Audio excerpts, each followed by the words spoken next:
In this unit, we're going to talk about how the first colonies were developed in America, and so therefore it is named colonial America. Make sure you know it is period 2, 1607 to 1754, and we are currently in Unit 3. Here's a list of all 13 of the original colonies and what group they belong to, whether it was New England, Middle Colonies, or Southern Colonies. Make sure that you can place and color code them on the map. So let's start in the South. Of course, we have to start with Jamestown, the very first successful settlement, although it did not start out very successful. Now, the original Jamestown people were smart about some things. You can notice from the map over here on the side that they did not park their new place right on the shore as they landed. They actually traveled up the James River. They named it the James River after King James, and they created their town so that they were right off the river with a good water supply, and they were far enough in that they were offered some protection from the elements right on the major shoreline. Notice too that they also ended up developing their settlement in a triangle pattern. And that was pretty smart of them. Second smart thing that they did it so that it was easier to protect, because protecting 3 sides takes a lot less men than protecting 4 sides. So these guys weren't completely without knowledge of how to survive, but going inland and developing the triangle development is kind of the end of their intelligence, and we'll see what happens to them after that. So the first trip to Jamestown took place in May of 1607. Make sure that you know the 3 ships that arrived to develop Jamestown. So it would be the Susan Constant, the Godspeed, and the Discovery. Now, the King of England did not want to do this through proprietorship, as it had been done before, or at least attempted before, where a single individual or the crown itself controlled all the money that was invested in the trip, because there had been attempts before and they had been failures. So this time it was done as a business venture to make lots of people rich, including the Crown of England.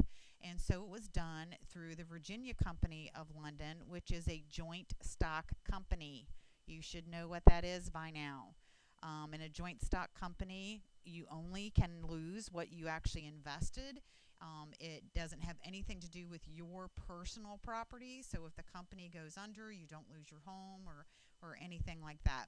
So the king, along with some rich individuals in London or in England, decided that they would take part in this and support the building of the 3 ships and sending people over to the New World. Now, the first settlers, there were 104 of them. Of course, they were all males in the beginning. They didn't want families. They wanted to make sure that it was safe. They were also usually not first sons. You should know by now the word primogeniture, which means in Europe, the practice of a father passing along everything he owns to just the eldest son, and that eldest son gets to decide if any of his siblings get any of daddy's goods, and usually the answer was a resounding no. So you've got second, third, fourth, and so on sons coming to the New World looking for their wealth that they're not going to get from their father at home. Now, the initial struggles basically are the fact that these men do not know how to do hard work. And before long, many of the 104 are going to pass away. And believe it or not, a lot of them got sick from something as simple as blisters on their hands. They had never worked with their hands before. And the shoveling and the building and just everything that they suddenly had to find themselves doing in order to survive led to simple little blisters on their hands, and they didn't know how to take care of those. So a lot of them got blood poisoning when their blisters got infected, and they actually died because of that. So they're not real sure how to survive here. They definitely don't know how to grow any crops. Most of them weren't very good at building, so what they did build was in pretty bad shape. And on top of all of that, they were surrounded by about 14,000 natives who all spoke the same language. They were controlled by one very powerful leader by the name of Powhatan. So they all spoke Algonquin, which is a difficult language. These first settlers could not understand it, and so they're kind of at the mercy of the elements and at the mercy of these new native tribes that they've come in contact with. Pretty scary stuff. So they weren't doing very well, as I said. And so by January 1608, they're not even there for a year. There's only 38 men left. And this is when John Smith shows up. John Smith was sent by the crown to check on what was happening in the new colony, bring supplies, things like that. And when he got to the new colony, he realized that the men had basically given up. None of them were working. The woods were full of animals that they could have been hunting, but they weren't. The waters were full of fish. They weren't even trying to fish anymore. They were basically depending on what the kindness of the local Indian tribes and what little they were willing to give them as far as food. And so these men were basically starving to death. So John Smith got them very organized, and he created a very strict policy of no work, no food. So get up and do your job, or you will not eat at the end of the day. And he was not a very liked man because of that. We know in hindsight that this was a right decision, and he was trying to get them to learn how to survive, but they hated him for it. One of the things that he realized he needed to work on was relationships with these local Indian tribes, and so he went straight to the source. He met with Powhatan, and Powhatan did not like John Smith, and so he decided that he was going to put him to death. And this is where the story of Pocahontas comes in, and Disney makes it this super romantic love story, but it wasn't. Pocahontas, from all accounts, did save John Smith. Now, did she throw her body across him and tell her father that she was in love with John Smith and that he couldn't kill him, yada, yada? No, that did not happen. But she did save him, and this is because Pocahontas, being 12 to 14 years old, we're not exactly sure how old she was, but she was pretty young. Pocahontas was smart enough to realize if her father, Powhatan, killed John Smith, that it was going to lead to an out-and-out war. And so she wasn't saving John Smith because she was in love with him. She actually didn't like the man herself, but she did it to save her own people and to save her father from doing something silly that would cost a lot of lives. So I do have to tell you as a side note, many years later, John Smith found out that Pocahontas was in England, and she was at a very large party, and he went to meet with her.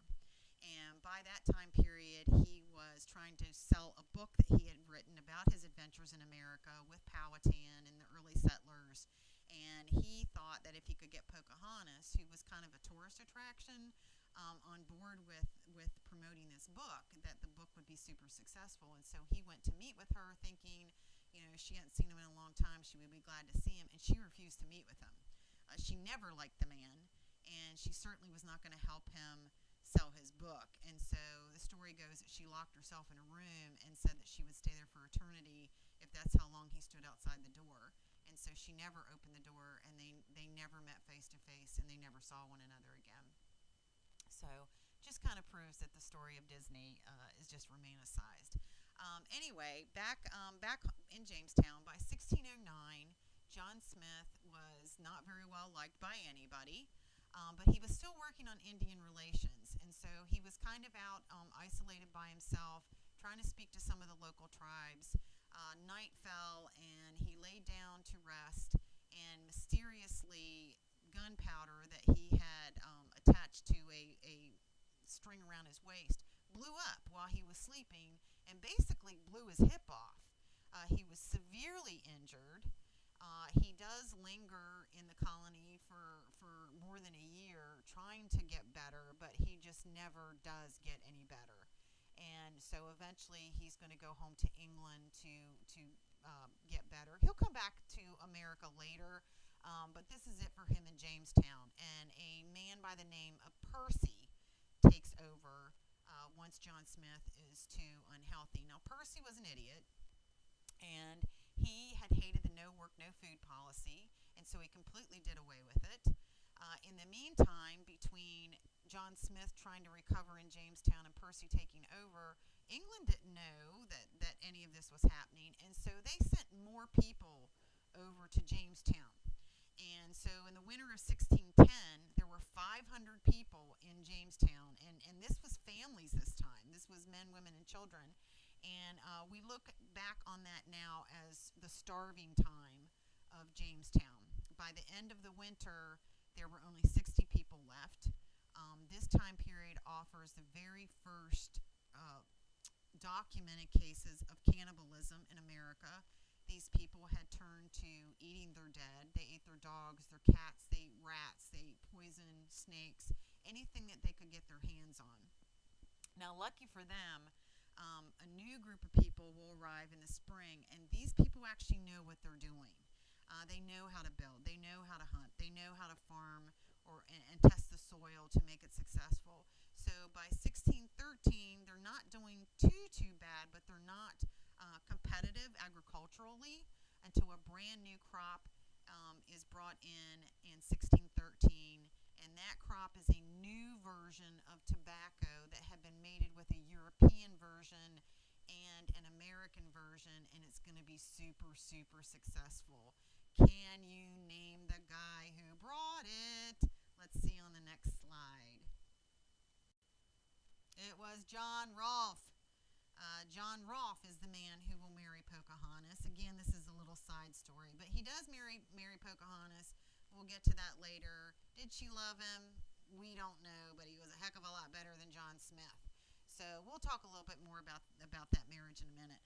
But John Rolfe did bring in this new tobacco, and tobacco, if you've never worked in a tobacco field, is very labor intensive. Harvesting of tobacco has to still be done by hand, and so it is a lot of bending over because you have to cut it at the bottom of the stalk, close to the ground, stand up, put it on a hook, and so it's up and down, very labor intensive, and then you have to hang it to dry. So what you do is you build a giant barn, and I actually worked in a tobacco field when I was a kid, and the barn that we used was 9 stories. So these guys would have had 2 to 3 stories, but you have a different person standing on the rafters on all stories, whether it's 2 or 9, and you hand the tobacco up to one another until it's at the top, and then you work your way down. So imagine at the top of a barn that is, even if it's only 3 stories high, in the summer, how hot that is. It's very demanding, very hot work, but it was successful. So they do need people that are willing to work in the tobacco fields. There's still a bunch of rich people here, and they're not going to do a lot of it themselves, and so they need somebody to do the hard work, and so they start using indentured servants. Now, the indentured servants that they got for the tobacco fields were mostly Scottish and Irish. And if you've ever met anybody from Scotland or Ireland, they have their own way of doing things, and they can be a little bit demanding. So they had to add some kind of deal to sweeten the pot. And so the Virginia Company came up with something called the headright system in 1618. And the headright system offers free land to people that are willing to come over here and be indentured servants. And at the end of their servitude, they would get anywhere from 30 to 50 acres of their own, basically for free. You worked your contract off to get over here, whether it's 2 years, 3 years, 5 years, and at the end of it, you get land. It definitely did sweeten the pot. So you've got indentured servants coming to Jamestown left and right. Now in 1619, there was an import of slaves that was completely by accident. There was a man who was delivering a group of slaves to the Spanish-controlled islands in the Caribbean, where there were sugarcane plantations already in place. And somehow, some way, this guy got so lost that he ended up in Jamestown instead of the Caribbean. Well, by the time that he found Jamestown, his salvation, he's going to get food and resupplied, is what he thinks. He has nothing left on his ship. There's no supplies left. There's no food left. The only thing left is people. And so the kind people of Jamestown said, if you don't have something to trade us, we're not going to give you any supplies, no food, no nothing.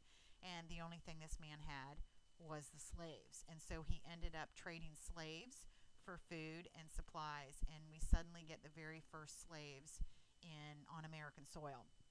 Now, it was immediately obvious that these slaves were healthier than any of the natives that they had been trying to enslave in Jamestown, and they were much more agreeable than the Scottish and the Irish were as indentured servants. So right away, it is super obvious that slaves coming out of Africa are good workers, hard workers, healthy workers, and this is the first little inkling of having a successful slave-driven agricultural system in America, and it was done by accident. So if this had never happened, would slavery have been different? Who knows? Maybe we never would have used it. But Jamestown is the first time that we see slaves in America, and again, it was done by accident. So we have to go back to the Powhatan tribes because they're still around, and things are going to get really super heated up after John Smith goes away. So there were about 30 tribes under Powhatan's control. They were known as the Powhatan Confederacy because he's the guy controlling all of them. And there were about 200 settlements in all of these Powhatan natives. And there's going to be a war because the Powhatan have had it with the way that they're being treated. Their lands are being overrun. There's less to hunt, less to fish, and the whites are kind of ignorant about, well, not kind of, they are. They're ignorant about the way that they're treating the natives. And so a war is going to start in 1610. And the bad thing for the natives is that there was a guy on board one of those ships coming to Jamestown in 1610. His name was Lord Delaware, and he was a true guerrilla warfare expert. He had been fighting in Ireland for a really long time, and he had learned from the Irish how to do guerrilla warfare, where you can sneak into a town, have the whole thing on fire before anybody knows what's going on, and burn it to the ground. Hide in trees and throw things at people, hit them with rocks in the head, and he liked it. That's the worst part of it. Not just that he was good at it and he had learned to be one of the best, it was that he really liked it. And so he's in charge of fighting against these Powhatan, and he's doing some serious damage. So in 1614, Pocahontas decides to give the ultimate sacrifice here, and she marries the guy who is the most important guy in Jamestown, and that would be John Rolfe.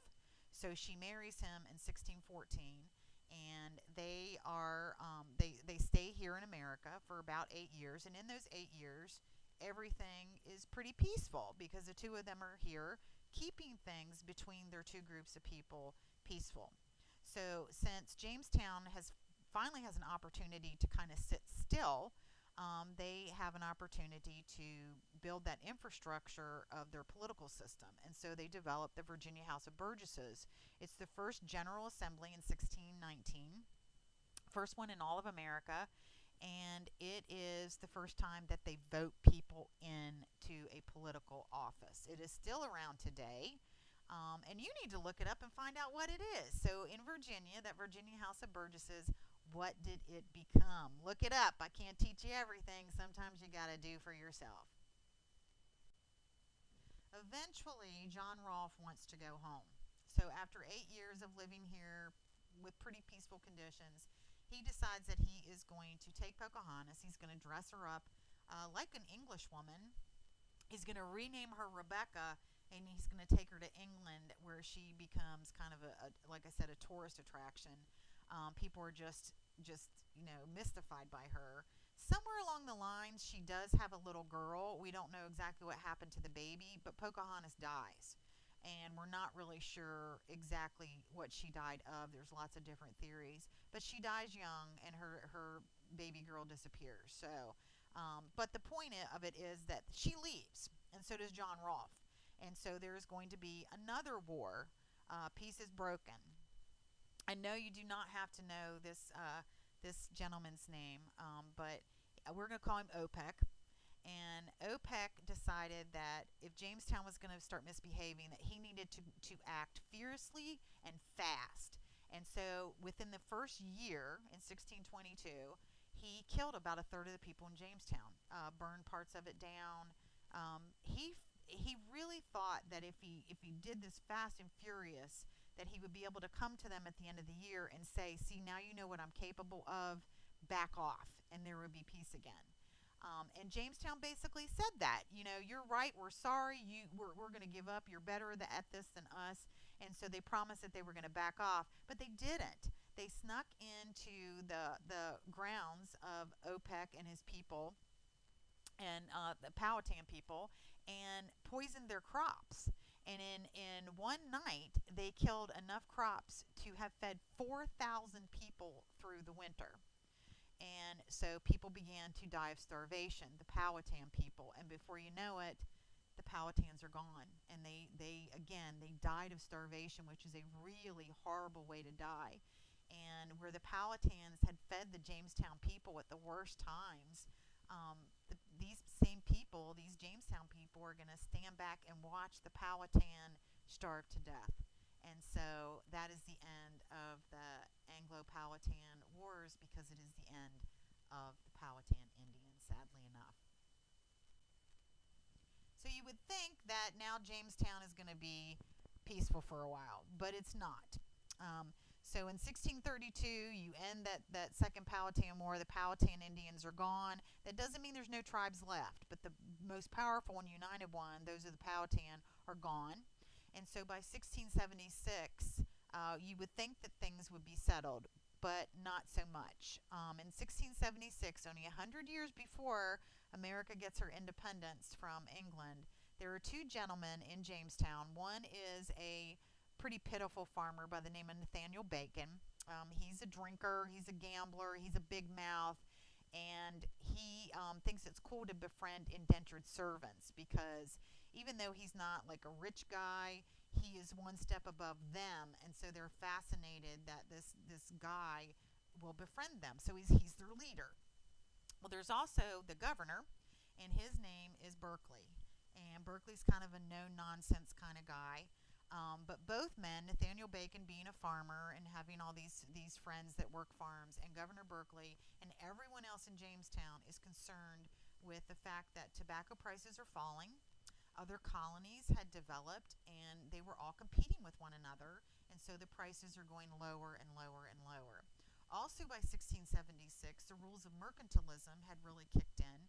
And remember, mercantilism, the point of it is to make the mother country rich, even if it hurts the baby countries or the colonies. And so mercantilism was cutting into the profits in the colonies, because so much money had to go back to the mother countries.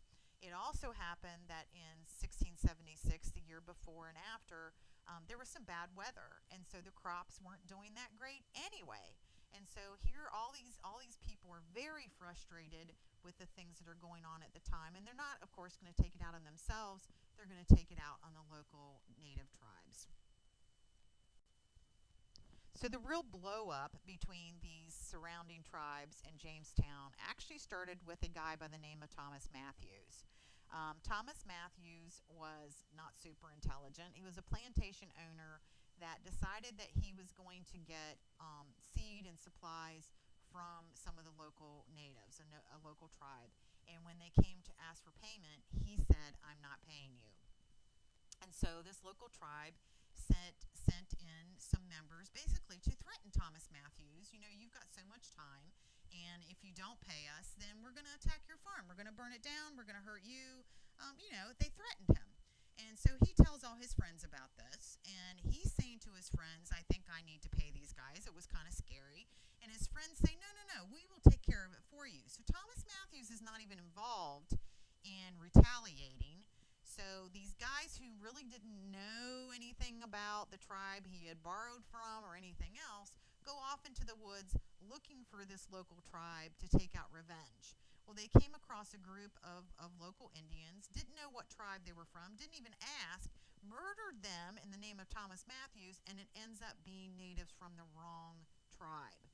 So now you've got two tribes that are upset at the Jamestown people, the one that Thomas Matthews had jilted, and the one who now lost some innocent members of their tribe because of Thomas Matthews' stupid friends. So things are going to get really, really out of hand. Other native groups are also going to kind of start voicing their discontent with Jamestown, and it's all starting to come to a really ugly head. So Governor Berkeley says to these local tribes, "Look, I'm going to order an investigation of exactly what happened. People will be punished for doing things wrong.